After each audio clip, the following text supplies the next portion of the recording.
Nigel Farage lashed out at questions over his tax affairs when we asked him about not paying stamp duty on his Clacton pad. Asked if he should resign over the issue, he told our reporter today, "I think you're disgusting." A security guard at the Reform conference then put his hands on our reporter to physically move her away. The reporter can be heard saying "Woe" and "Jesus Christ" in footage captured by the Mirror.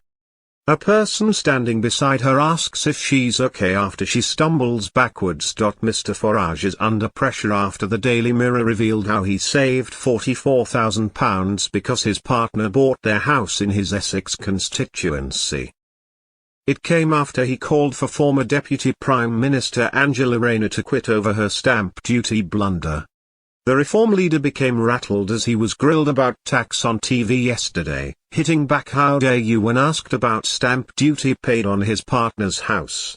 Mr. Farage admitted on Sky News that he misspoke in January and last year when he said he had bought a house in Clacton.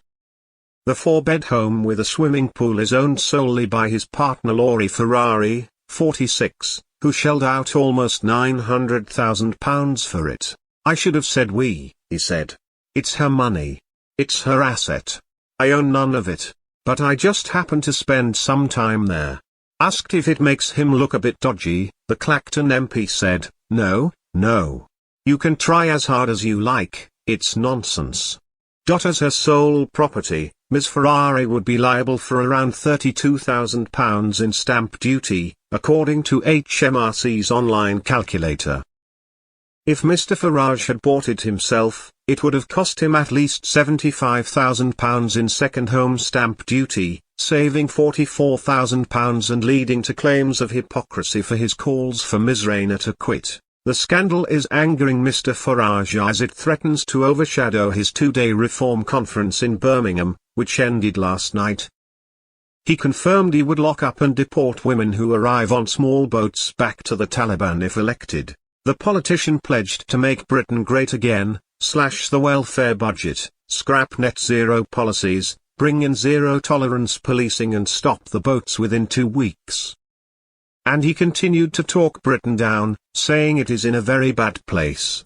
Last week Mr. Farage was criticised for skipping last week's return to Parliament following the summer recess to fly to Washington, where he bad-mouthed Britain's record on free speech after being invited by Republicans to a US Congress hearing. But he was blasted by Democrats, with one, Jamie Raskin, branding him a Putin-loving, free speech imposter and Trump sycophant. Reform's deputy leader Richard Tice claimed voters did not care about Mr. Farage's tax affairs. He said, "It's irrelevant to what voters are concentrating on, which is our messaging, which is the message of hope. We can get out of this nightmare that we're in." There is no suggestion that either Mr. Farage or Ms. Ferrari have broken any rules over the Clacton house. Labour Chair Anna Turley said, "Nigel Farage has repeatedly misled his constituents and the British public about buying a home in his constituency. Given he has had much to say on other people's tax affairs this week, it's only right that he comes clean and makes the full facts over this public."